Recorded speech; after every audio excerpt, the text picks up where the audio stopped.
દેશમાં સૌપ્રથમ વખત એક જ બ્રેન્ડેડ વ્યક્તિના અંગોનું એક સાથે 7 વ્યક્તિઓમાં સફળ ઓર્ગન ટ્રાન્સપ્લાન્ટ કરવામાં આવ્યું હતું। સુરતની કિરણ હોસ્પિટલમાં એક જ બ્રેન્ડેડ વ્યક્તિના અંગોનું ટ્રાન્સપ્લાન્ટ કરવામાં આવ્યું। દેશમાં સૌપ્રથમ વખત એક જ બ્રેન્ડેડ વ્યક્તિના અંગોનું એક સાથે 7 વ્યક્તિઓમાં સફળ ટ્રાન્સપ્લાન્ટ કરવામાં આવ્યું હતું। સુરતની કિરણ હોસ્પિટલમાં એક જ બ્રેન્ડેડ વ્યક્તિના અંગોનું ટ્રાન્સપ્લાન્ટ કરવામાં આવ્યું।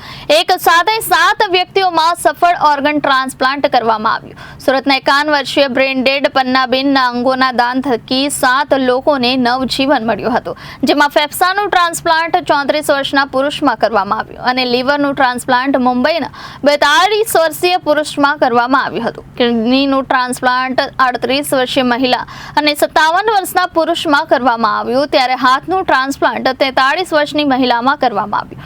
આંખોનું ટ્રાન્સપ્લાન્ટ હૈદરાબાદની 40 વર્ષની મહિલા અને 62 વર્ષના પુરુષમાં કરવામાં આવ્યું। એક બ્રેન્ડેડ વ્યક્તિના અંગોથી એક સાથે 7 વ્યક્તિઓમાં ઓર્ગન ટ્રાન્સપ્લાન્ટ થયા હોય તેવી આ દેશની પ્રથમ ઘટના છે। પ્રથમ વખત કોઈ એક હોસ્પિટલમાં એક બ્રેન્ડેડ દર્દીના 7 ઓર્ગનનું 7 વ્યક્તિને ઓર્ગન ટ્રાન્સપ્લાન્ટ થયા છે।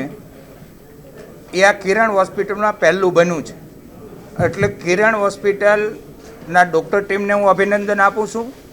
કિરણ હોસ્પિટલ એના માટે સક્ષમ છે। કિરણ હોસ્પિટલમાં ફૂલ ટાઈમ 300 ડૉક્ટરો, 2700 લોકોનો સ્ટાફ, 45 વિભાગો, 400 કરોડના સાધનો, 28 ઓપરેશન થિયેટરો, આ ગુજરાતની નંબર 1 900 બેડની સૌથી મોટી પ્રાઇવેટ સેક્ટરની આ હોસ્પિટલ છે। અને જે ઉદ્દેશ હતો, ઉદ્દેશ સિદ્ધ થઈ રહ્યો છે કે સુરતના લોકોને મેટ્રો સિટી કે અન્ય ન જવું પડે। આજે કિરણ હોસ્પિટલમાં આખા દેશના અને વિદેશના પણ દર્દીઓ અહીં સારવાર લઈ રહ્યા છે।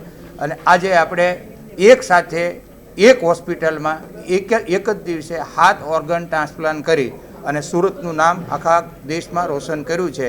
એના માટે હું ફરીને ડૉક્ટર ટીમને, આખી ટીમને ખૂબ ખૂબ અભિનંદન આપું છું। Reporter Arvind Rathod, Janadesh news, Surat.